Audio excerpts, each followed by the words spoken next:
समय ऐसा काल बना कि हम सब एक आत्महीनता के दौर में अपना समाज आ गया। एक गुलामी की मानसिकता का स्वर जो है ये अपने समाज में आ गया, और इसलिए जो शिक्षा की पद्धति हम सब ने अपनाई, वो शिक्षा की पद्धति का एक दुष्परिणाम भी हमारे को देखने को मिलता है। और इसी के कारण अपने देश के श्रेष्ठ लोग, अपने देश के महापुरुष, अपने देश की महान परंपराएं, इनको देखने की एक दृष्टि भी हमारी बदला। और वर्तमान का जो परिवेश है उसके में हमको ध्यान में आता है कि एक कुल मिलाकर एक विमर्श की इस प्रकार की लड़ाई जो है, एक साइकोलॉजिकल वॉरफेयर में जो है ये सारी दुनिया गुजर रही है। इसलिए भारत के बारे में क्या परसेप्शन खड़ा करना है, इसके बारे में भी दुनिया के लोगों ने विचार बहुत पहले से करना शुरू किया, और इस नाते तरह तरह की बातें अपने बीच में स्थापित करने का एक प्रयत्न किया। आ गई क्योंकि विवाह होता था, तो विवाह होने के बाद उसको अगर ध्यान में आ गया मुगल को कि विवाह हो रहा है, नई लड़की है, हमारे यहाँ पहले आई, इसलिए रातों रात चुपचाप गुपचुप विवाह करते थे, रातों रात विदा हो जाती थी, कानों कान किसी को खबर न लगे। अगर आप में से, मैं तो बहुत विवाह के प्रसंगों को जानता नहीं हूं, परंतु विवाह प्रसंग में बोले जाने वाले सारे मंत्र जो है उसमें साक्षी चंद्र नहीं है, उसमें साक्षी भगवान सूर्य है। अगर रात को फेरे लग रहे हैं तो सूर्य को साक्षी क्यों रखा है? तो ये जो है, हमने इस बात को समझा है क्या? तो ये कुल मिलाकर ऐसी बहुत सारी बातें, कहा कि महिलाओं के भारत में जो है शिक्षा की कोई व्यवस्था नहीं थी, ये अंदर ही रहने का काम करती थी, ये इतना झूठ बात हमारे दिमाग में आ गई। और इसलिए जब हम विचार करते हैं तो आप करिए, दुनिया का सबसे प्राचीनतम ग्रंथ ऑन रिकॉर्ड जो है, हम नहीं, दुनिया के लोग किसको बोलने वाले हैं? हम तो बोलते ही हैं, पर दुनिया के लोगों को भी बोलना ये मजबूरी है कि ऑन रिकॉर्ड लिखित में जो ग्रंथ है वो कौन है, तो वो वेद है। ये वेद जो है, इन वेदों में लिखने का जो काम किया है वो केवल ऋषियों ने नहीं किया है, एक 20-22 ऋषिकाओं के नाम आते हैं।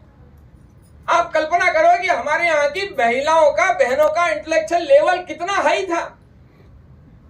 कल्पना करते हैं क्या आप कि हमारे यहाँ वेदों में ऋचाएं लिखने वाली ये ऋषिकाएं थी। ये जो सारे विवाह के मंत्र लिखे हैं, ये एक देवी ने लिखे हैं, एक ऋषिका ने लिखे हैं, पुरुष ऋषि ने नहीं लिखे। और उसमें भी वो वर्णन करते हुए कहती है कि जब बारात से दूल्हा घर पर लेकर आता है तो उसमें वर्णन करते हुए वो कहती है, वो सास कहती है गांव के लोगों से कि मेरे घर में नई बहू आई है, आप गांव वाले आओ, ये आओ, वो आओ, सारे जो लोग हैं आओ और मेरे वधू का जो है वो दर्शन करो। वो सारे गांव के लोगों को आमंत्रित करती है कि मेरी नववधू आई है, उसका दर्शन करो। अगर पर्दा प्रथा होती तो ये नववधू का दर्शन करने के लिए सारे गांव को क्यों हल्ला करके बुलाती? तो ये हमने समझा क्या? और इसलिए अगर हम रिसर्च कर रहे हैं तो हमने जरा मूल स्तोत्रों पर जाना पड़ेगा कि बेसिक्स क्या है।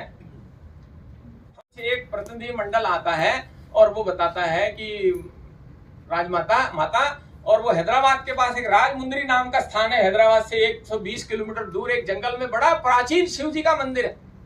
उन्होंने कहा ये मंदिर की जो है हालत बड़ी खराब होते जा रही है, मंदिर में पूजा अर्चना की भी व्यवस्था नहीं है, वहां पर कोई इस प्रकार का आवक जावक का साधन नहीं है, वहां रास्ते ठीक नहीं है, और हम चाहते हैं कि आप इसके बारे में जो है कुछ चिंता करिए।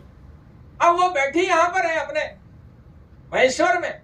महेश्वर में बैठकर जो है वो कहती है अच्छा ठीक है। वो तुरंत एक पत्र ड्राफ्ट करती है, वो पत्र जो है निजाम को भेजती है, हैदराबाद के निजाम को, कि हमारी प्राचीन परंपरा के आधार पर उस प्रकार के मंदिर की देखरेख जो है वो ठीक प्रकार से होना चाहिए, और इसलिए मैं अपने यहाँ से कुछ पैसा जो है ये भेज रही हूँ, और साथ में कुछ लोगों को भी यहाँ पर भेज रही हूँ, आप जरा इनको केवल और केवल अनुमति दे दीजिए। एक धाक कैसे रहती है? तो वो निजाम का पत्र है, वो निजाम ने कहा कि आपा आप बिल्कुल चिंता मत करिए, हम इसकी सारी व्यवस्था करेंगे। अब ये केवल जो है केवल श्रद्धा भक्ति के कारण नहीं था, तो इनकी एक धाक कैसी थी कि अगर ये इन्होंने हमारे तरफ दृष्टि टेढ़ी वक्र कर दी तो हमारी राज सत्ता पर भी और जो है प्रश्न चिन्ह खड़े हो जाएंगे। इस प्रकार जो है विरोधी भी उनसे डरते थे। कारण जो है जब उसका खुलासा हुआ तो पेशवा ने उनको देश निकाला दे दिया। अब आनंदीबाई को देश निकाला दे दिया, क्या करेंगे? जिस समय देश निकाला दिया उस समय आनंदीबाई जो है वो प्रेग्नेंट थी, वो गर्भवती थी। आप भाई कल्पना करो कि एक जोड़े को राज्य के बाहर कर दिया, देश निकाला दे दिया। देश निकाला मतलब एक प्रकार की सजा है, और ऐसी सजा देने के बाद वो अपराधी है, और ऐसे अपराधी को कोई संरक्षण दे सकता है? अब कहाँ जाए हम? अब ऐसे उस समय में आनंदी बाई जो है उसको स्मरण आया अहिल्या देवी। अहिल्या देवी को उसने पत्र लिखा कि हमको देश निकाला दे दिया है, पर मेरी अवस्था ऐसी है, तो मेरी कुछ मदद कर सकती हो क्या? अब धर्म संकट था। पेशवा जो सारे राज्य करता थे, सारे राज्य का संचालन करने वाले थे, उनसे एक प्रकार का उनके राज आज्ञा का विरोध है। कैसे करेंगे? उनने व्यवस्था निकाली और उन्होंने कहा ठीक है, उनने मदद की। उसके सामने प्रश्न था कि एक तरफ राजाज्ञा का विरोध करना है और एक तरफ नारी धर्म का भी तो विचार करना है। तो कैसा उसने विचार किया? उसने कहा ठीक है आप आइए। उसने व्यवस्था की, उसने पेशवा को पत्र लिखा, पत्र वो मराठी में है कि मैंने जो है और आपके जो अपराधी हैं उनको अपने घर में नहीं आने दिया है, उनको मैंने अपने घर में आने से मना कर दिया है, परंतु मैं जो है उनको अपने, और उनके मराठी में उसने लिखा साडी चोळीची व्यवस्था मी केली आहे, घरच्या बाहेर त्यांची साड़ी चोळीची व्यवस्था के लिए है। और इसलिए जो हम लोग थोड़ा मालवा के जानकार होंगे, और वहां मंडलेश्वर में उनने उनको वहां रोका, महेश्वर में उनके राजधानी में नहीं रोका, मंडलेश्वर में उसने गढ़ी में, अभी भी वहां गढ़ी में नहीं है, वहीं पर प्रेगनेंसी हुई, वहीं पर जो है उसकी डिलीवरी हुई, और उसकी सारी व्यवस्था की। पेशवा ने भी रानी की भूरी भूरी प्रशंसा की है कि आप ऐसा मार्ग निकाल सकती है, हमको मालूम नहीं। ये जो है कुल मिलाकर कैसा दृष्टि था, ये हमारे ध्यान में आता है।